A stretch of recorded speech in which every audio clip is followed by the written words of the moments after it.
Ti piacciono gli obiettivi super zoom? Ti dico la verità, io non li ho mai sopportati. Questo Tamron 28-200 però è diverso. Ciao, sono Mariano di videozappo.com. L'idea di fare tutto con un solo obiettivo mi è sempre piaciuta e proprio per questo ho comprato diversi super zoom, ma hanno fatto tutti la stessa fine. Me ne sono liberato, tutti tranne uno, perché il Tamron 28-200 f2.856 D3 RXD è diverso, non cerca di strafare ed è un ottimo compagno non soltanto per la fotografia di viaggio, ma andiamo con ordine. Questo video non è sponsorizzato, ho acquistato con i miei soldi il Tamron 28-200, questo obiettivo è sostenuto da tutti gli iscritti e gli abbonati al canale. Puoi abbonarti utilizzando il pulsante qui sotto, puoi iscriverti al Videozappo Fan Club utilizzando il link in descrizione, ma puoi anche darmi una mano in maniera completamente gratuita utilizzando i tanti link che trovi nella descrizione qui sotto. Vediamo innanzitutto come è fatto questo Tamron 28-200. È costituito da 18 elementi in 14 gruppi con 7 elementi speciali asferici o in vetro speciale. La costruzione nel suo complesso è di discreta qualità, non sembra certo un oggetto di lusso. L'innesto è in metallo ed ha una guarnizione per sigillarlo, diciamo, dalle intemperie, ma ecco, non è un obiettivo che immergerei nel fango. I filtri sono da 67 mm, il peso complessivo è inferiore ai 6 etti, pesa 575 grammi, dichiara il produttore.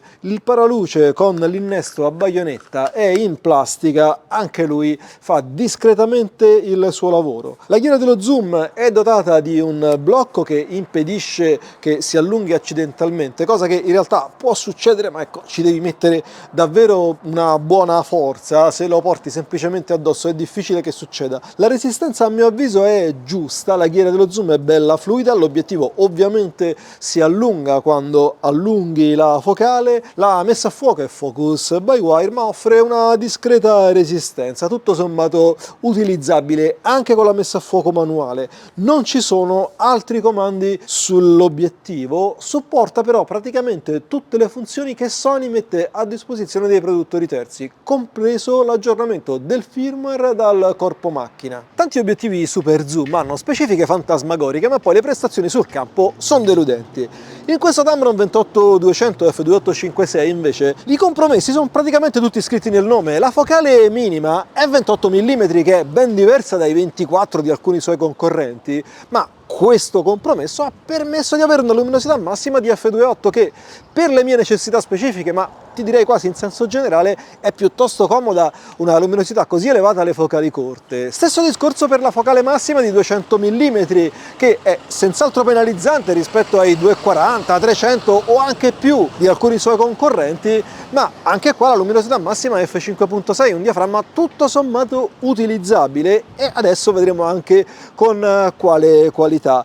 Quello che però mi è piaciuto è che quello che c'è scritto ti fa capire come funziona questo obiettivo, dunque in qualche modo non hai sorprese. Vediamo come va questo Tamron 28-200, poi ti spiego cosa mi ha convinto a comprarlo, ma soprattutto a tenerlo. Puoi scaricare i file dei miei test dal Videozappo Fan Club, il link lo trovi nella descrizione qui sotto, ti consiglio di dargli un'occhiata. Il download è, volendo, completamente gratuito, se lo ritieni puoi pagarmi un caffè. Dal punto di vista della vignettatura, questa viene corretta dal profilo disponibile per Lightroom ma anche per altri software, di conseguenza non è un problema. Stesso discorso per l'aberrazione cromatica laterale, che è già poca di suo, è piuttosto ben controllata e attivando il profilo o intervenendo manualmente in post-produzione puoi virtualmente eliminarla anche nelle situazioni più complesse. Per quanto riguarda la nitidezza, a 28 mm questa è già buona a tutta apertura, f2.8 al centro, i bordi a tutta apertura sono un po' morbidi, migliorano moltissimo a f5.6. Puoi chiudere tranquillamente il diaframma fino a f11 quando inizia ad essere appena percettibile la diffrazione. f16 la diffrazione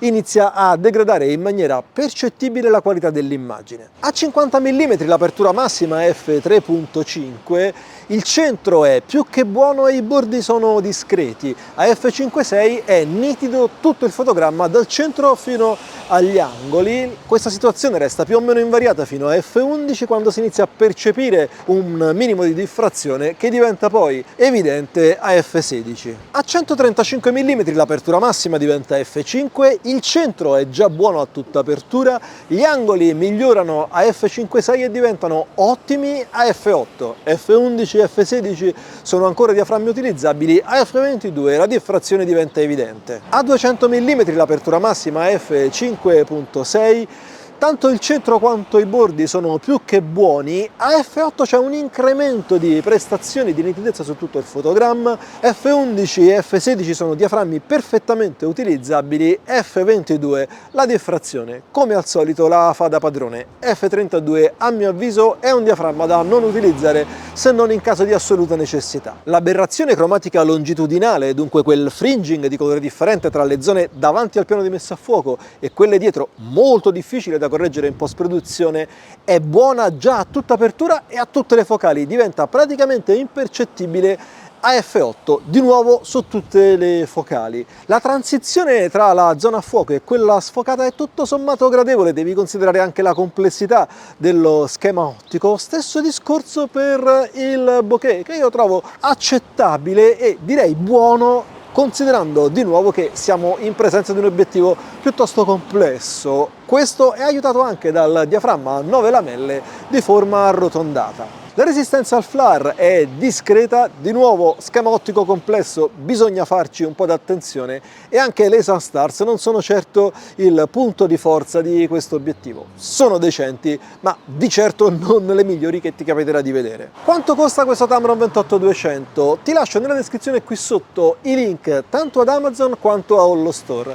Su Ollo sei certo di acquistarlo con la garanzia ufficiale dell'importatore italiano che dura ben 5 anni. Il prezzo è comunque abbondantemente sotto ai 900 euro, si riesce a trovare anche se con difficoltà usato, io l'ho preso appunto usato a qualcosa in meno di 700 euro. Nel complesso trovo che sia un obiettivo molto adatto quando vuoi star leggero, nella fotografia di viaggio, in montagna, quando il peso è determinante. Ha anche delle capacità macro tutto sommato decenti e che variano poco con il variare della lunghezza focale. Se lo utilizzi da f5.6 a f11 ti dimentichi di avere a che fare con un obiettivo con un'escursione focale così ampia, la qualità è davvero ottima. A 50 mm già tutta apertura va benissimo e puoi utilizzarlo per fare dei buoni ritratti. Io l'ho scelto perché volevo riunire in un unico obiettivo il 28-75 e il 70-180 e questo 28-200 è grande praticamente quanto il solo 28-75.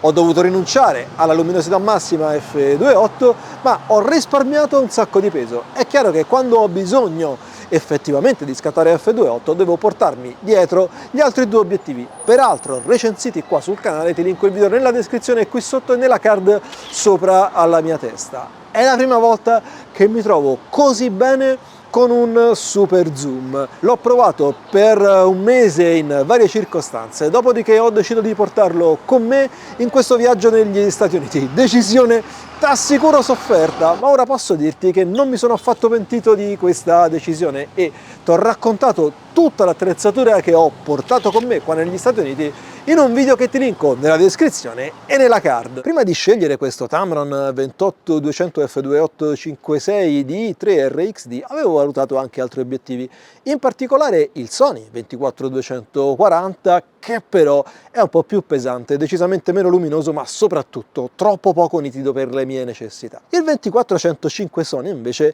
è un gran bell'obiettivo, purtroppo è un po' meno luminoso alle focali corte, paga uno stop rispetto al Tamron, ma guadagna di 4 mm perché la focale più corta è appunto 24 anziché 28. Questo vantaggio lo avrei pagato appunto in termini di luminosità, ma soprattutto di lunghezza focale massima. I 105 mm per le mie necessità erano davvero pochi. Il 24-105 Sony è un obiettivo senz'altro di maggior pregio e anche in proporzione più costoso. Tutto sommato il difetto principale del Tamron 28-200 rimane il FLAR negli scatti in controluce.